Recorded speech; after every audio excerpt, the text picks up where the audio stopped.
কয়েকদিন ধরে সত্যি সত্যি খবরের শিরোনামে উঠে আসছে বারবার করে যাদবপুর বিশ্ববিদ্যালয়। এবং শুধু যাদবপুর বিদ্যালয়ই নয়, যাদবপুর বিশ্ববিদ্যালয়ের ঘটনা সামনে আসার পরপর আরও বেশ কয়েকটা ঘটনাও সামনে আসছে। কেন্দ্রবিন্দুতে উঠে এসছে যাদবপুর বিশ্ববিদ্যালয়, এবং যেটা বারবার করে বলা হচ্ছে যে এই যে রোগ, এই যে প্রবণতা, নাকি চূড়ান্ত উদাসীনতা, কোনটা? দীর্ঘদিন ধরে সবাই সব জানতেন, সবাই সব বুঝতেন, খবরও রাখতেন, কিন্তু কোনো পদক্ষেপ নেওয়া হয়নি। এমন নয় যে শিক্ষাঙ্গনে পদক্ষেপ নেওয়া হলে এই রোগ থেকে নিরাময় যে সম্ভব হয়েছে, এমনটাও নয়, এরকম উদাহরণও রয়েছে। তাহলে কোথায় এই এত পাঁচতারা, এত নামি দামি একটা বিশ্ববিদ্যালয়, যা আমাদের গর্ব, বাংলার গর্ব, বাঙালির গর্ব, সেখানে এটা নিয়ন্ত্রণ করা গেল না?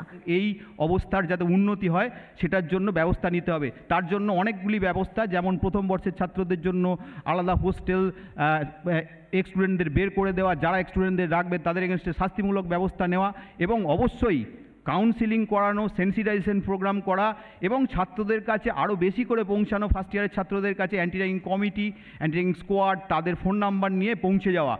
এই যে একটা আসলে একদিক থেকে যেমন কিছু ব্যবস্থা সেখানে হতে পারে, সিসিটিভি, সেখানে রেজিস্টার রাখা গেটে, অ্যাট দ্য সেম টাইম একে যদি সমূলে উৎপাটিত করতে হয় তাহলে কিন্তু এই কন্টিনিউয়াস এই প্রসেসগুলোর মধ্যে দিয়ে যেতে হবে, কারণ এটি একটি সামাজিক ব্যাধি, র্যাগিং। এবং সেই জায়গাটা কিন্তু শুধুমাত্র যে মানে যাদবপুরে হয় এরকম নয়, সারা ভারতবর্ষে যেখানে আইআইটিগুলো আছে, হায়দ্রাবাদ সেন্ট্রাল ইউনিভার্সিটি আছে, বা অন্য বিশ্ববিদ্যালয় আছে, আপনি র্যাগিংয়ের ঘটনার যদি নাম্বার দেখেন দেখবেন সারা ভারতবর্ষে এই ঘটনাগুলো চলতে থাকছে। অর্থাৎ এই সামাজিক ব্যাধিকে উৎপাদিত মানে পুরোপুরি দূর করতে গেলে কিন্তু কন্টিনিউয়াস মেন্টারিং, কাউন্সিলিং, তার সাথে সাথে সেন্সিটাইজেশন প্রোগ্রাম, এই সমস্ত বিষয়গুলো কিন্তু নজর দিতে হবে। তবেই কিন্তু আমরা আগামী দিনে একটা সুস্থ শিক্ষা ব্যবস্থা, সুস্থ শিক্ষার পরিবেশ, সুস্থ সমাজ ফেরত পাবো। অ্যান্টি র্যাগিং কমিটি বা ইত্যাদি তারা তো বলে, রেকমেন্ড করে কি শাস্তির ব্যাপারে ইত্যাদি, কে দোষী, কিন্তু সেটা কর্মসমিতিতে যে এক্সিকিউট করা যায়নি, তার কারণটা কি? আসল জায়গা হচ্ছে এই জায়গাটা।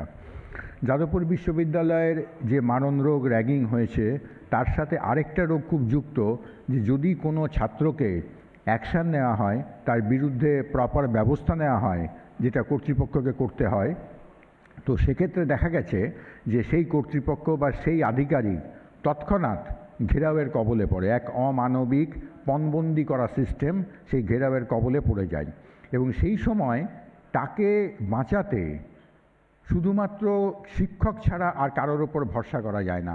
কোনো ছাত্র যারা র্যাগড হয়েছে, কিংবা অন্যান্য সংগঠন, যে সংগঠনগুলো র্যাগিংয়ের বিরুদ্ধে, তারা কিছুতেই এগিয়ে আসে না সেই যে অল্প কিছু ছাত্র যারা ঘেরাও করলো তাদের সরিয়ে দিতে, এবং বিশ্রীভাবে সেই টিচার বা সেই আধিকারিককে নিগ্রহ করা হয়, এবং অনেক সময় অশ্রাব্য কুশ্রাব্য কথা বলা হয়। সেটা ঘন্টার পর ঘন্টা চলতে থাকে, যেহেতু পুলিশকে ডাকে না, যার ফলে পুলিশের পক্ষেও গিয়ে সম্ভব না সেখানে কিছু করা, এবং এর ফলে কর্মসমিতি থেকে শুরু করে টিচাররা এবং অন্যান্য আধিকারিকরা ভীষণ ভয় পান অ্যাকশানগুলো নিতে। আমার মনে হয়েছে এটা একটা বড় কারণ। ভয়ানক ঘটনা, এ নিয়ে কোনো সন্দেহ নেই। আমরা মনে করি অ্যাডমিনিস্ট্রেটিভ ফেইলিওর প্রাথমিকভাবে। স্যার বলছিলেন এনআইআরএফ র্যাঙ্কিংয়ে রাজ্যের 1 নম্বর, দেশের 4 নম্বর ইউনিভার্সিটি, সেখানে ভিসি নেই, প্রভিসির মেয়াদ শেষ হয়ে গিয়েছে, রেজিস্ট্রার 21শে জুলাই চলে যেতে পারছেন, কিন্তু এখানে 5 দিন অবধি আসতে পারছেন না। এই চরম অব্যবস্থা, হোস্টেল রিস্ট্রাকচারিং কমিটি থেকে স্টুডেন্ট ইউনিয়নগুলোর প্র্যাকটিক্যালি ডিফাঙ্ক্ট হয়ে পড়ে থাকা, কারণ ছাত্র ভোটটা সময় মতো হয়নি। অ্যাডমিনিস্ট্রেটিভ ফেইলিওর তো বটেই। রাজ্যের 1 নম্বর পাবলিক ইউনিভার্সিটি, রাজ্য সরকার শিক্ষামন্ত্রকের দায় আছে মনে করে, রাজনীতির জন্য নয়, ছাত্র হিসেবে শিক্ষামন্ত্রীর পদত্যাগ দাবি করেছিলাম, কারণ নৈতিক দায় নিতে হবে তো কাউকে না কাউকে। এখানে খুব রাজনীতি করার প্রশ্ন ছিল না, দরকারও ছিল না। আমাদের রাজনীতির লোকেদের এই নিয়ে কথা বলার এর শঙ্কুদা এসছে ইত্যাদি। সমস্যাটা হলো মুখ্যমন্ত্রী এবং বিজেপি। সুকান্ত মজুমদার আগা পাশতলা না জেনে প্রথম দিন টুইট করে দিলেন এসএফআই। তৃণমূলের কেউ প্রথমে বাম ছাত্র বলল, পরে মুখ্যমন্ত্রী কোর্স সেট করে দিলেন, বললেন আগমার্কা সিপিএমরা করেছে।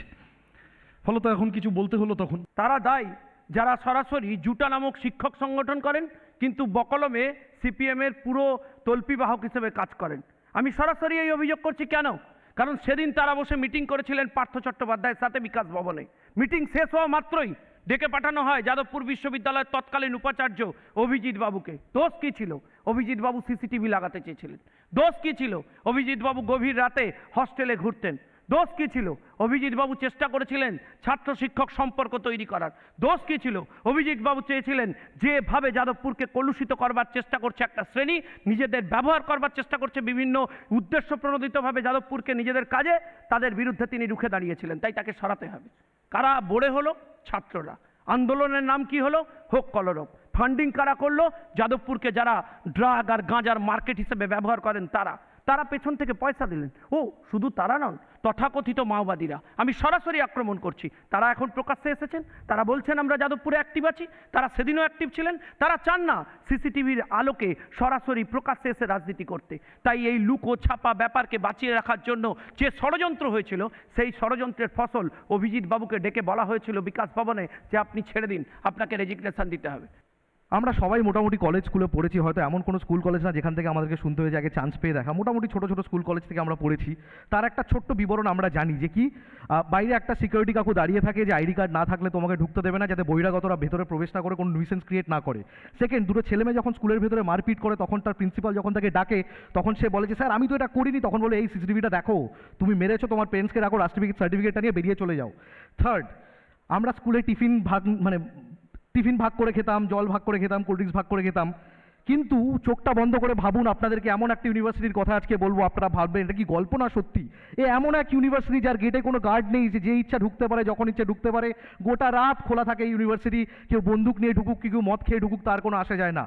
এমন এক ইউনিভার্সিটি যার ভেতরে সিসিটিভি লাগানো মানে ইনভেশন অফ প্রাইভেসি বলা হয়। মানে আপনার যদি কেউ শ্লীলতানিও ভেতরে করে, আপনি প্রশ্ন করলে ও জিজ্ঞেস করবে আপনার প্রুফ আছে? কোনো প্রুফ নেই, কারণ সিসিটিভি নেই। এক ইউনিভার্সিটি যার বই খাতার থেকে বেশি মদ গাঁজা বেশি বিক্রি হয় ওখানে, আর লোকে বহিরাগতরা বসে আরামসে খেয়ে যাচ্ছে। তারা কি বলে জানেন? তাদেরকে বলে প্রোগ্রেসিভ, তাদেরকে বলে লিবারেল, তাদেরকে বলে মুক্ত মঞ্চ। আজকে একটা মৃত্যু দরকার হলো, আজকে ডিবেটটা বসাতে গিয়ে একটা 17 বছরের ছেলের মৃত্যু দরকার হলো। দেখো, যাদবপুর কেন, এসএফআই তো অল ইন্ডিয়া অর্গানাইজেশন। গোটা দেশের অসংখ্য কলেজে, ইউনিভার্সিটিতে এসএফআই এর ইউনিয়ন আছে। অনেকগুলো প্রিমিয়াম ইনস্টিটিউশনে এসএফআই এর ইউনিয়ন আছে। এসএফআই আজ অব্দি কোথাও সিসিটিভি ভেঙে দিয়েছে, সিসিটিভির বিরোধিতা করেছে, এরকম কেউ কোনোদিন শোনেনি। কিন্তু আমরা মনে করি যে কথাটা সম্ভবত হজম করাতে অসুবিধা হচ্ছে, যে ছাত্ররা ইনস্টিটিউশনের biggest stakeholder. Institution is for the students, not the other way around. ফলত যে কোনো সিদ্ধান্ত নেওয়ার প্রশ্নে ছাত্র, শিক্ষক, শিক্ষাকর্মী, আধিকারিক সবার সাথে আলোচনা করা। আমার বক্তব্য হচ্ছে যে সৃজনের ঢাক গুড়গুড় কেন? এসএফআই তো একটা স্টেক হোল্ডার, ওখানে ইম্পর্টেন্ট স্টেক হোল্ডার বলছে আর্টসের ইউনিয়ন চালাও। তোমরা ভাই ক্লিয়ারলি বলবে যে ভাই আমি সিসিটিভি লাগিয়ে দেবো।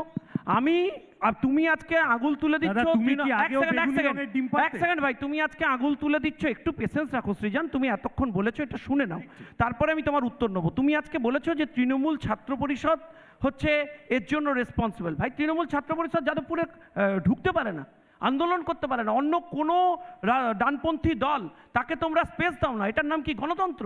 আজকে যে তোমাদের বিরুদ্ধে অভিযোগ উঠছে সরাসরি, যে আজকে যে ছেলেটির আমি নাম নেব না, যার মৃত্যু হয়েছে, সে কি শুধু হোস্টেলের অ্যাক্ট হয়েছে? সে ডিপার্টমেন্টের মধ্যে অ্যাক্ট হয়েছে। কে বলেছে? ডিপার্টমেন্টে ফ্রেশার্সের নাম করে বলেছে। মিথ্যা কথা বলছো, দায়িত্ব নিয়ে অভিযোগ করছে। মিথ্যা কথা বলছো। ছেলেটি বলেছে যে তার বাংলা পড়তে এতটাই ভালো লেগেছে যে তার মাকে বলেছে যে তোমরা বলেছিলে যে বাংলা এখানে পড়া আমি পড়তে পারবো না, আমার খুব ভালো লাগছে বিশ্ববিদ্যালয়ে আমার এই ডিপার্টমেন্টে পড়ানো ভালো লেগেছে, কাপি স্যারের পড়ানো ভালো লেগেছে। এইটা প্রথম কথা বলেছিল। হোস্টেলে খারাপ লেগেছে। আমার দুটো তিনটে কথা ছোট বলে শেষ করব। না, আপনি এটা শুনেছেন না, আপনি এটা শুনেননি।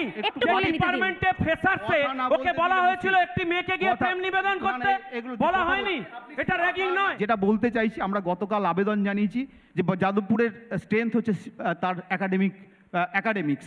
আমরা বলেছি যে একাডেমিক নর্ম্যালসি যে কোনো মুহূর্তে, যে কোনো মূল্যে হচ্ছে আমাদের ফেরাতে হবে। এটা আমরা সমস্ত শিক্ষক, ছাত্র, সমস্ত যাদবপুর পরিবারের কাছে আবেদন জানিয়েছি। এটা 1 নম্বর। দ্বিতীয় কথা যেটা বলছি, যে হচ্ছে যে বিশ্ববিদ্যালয়ে সবচেয়ে স্ট্রং জায়গা হচ্ছে রিসার্চ, গবেষণা করতে গেলে ফ্রি থিঙ্কিং দরকার, আমরা জানি। এবং ফ্রি থিঙ্কিং মানে হচ্ছে একটা স্বাধীনতা দরকার। স্বাধীনতা আর স্বেচ্ছাচারিতার মধ্যে কিন্তু তফাৎ আছে, একবারে ক্লিয়ার ডিমার্কেশন আছে। স্বাধীনতা মানে স্বেচ্ছাচারিতা নয়। প্রফেসর অভিজিৎ চক্রবর্তীকে যখন রেজিগনেশন দিতে বলা হয়েছিল, আমরা রেজিগনেশনের পরে আমাদের অন রেকর্ড স্টেটমেন্ট আছে যে একজন শিক্ষামন্ত্রী এবং মাননীয় মুখ্যমন্ত্রীও গিয়েছিলেন, সেখানে গিয়ে একজন ভাইস চ্যান্সেলরকে, একজন অটোনোমাস ইনস্টিটিউটের ভাইস চ্যান্সেলর করে এরকম করে রেজিগনেশন দিতে বলতে পারেন না।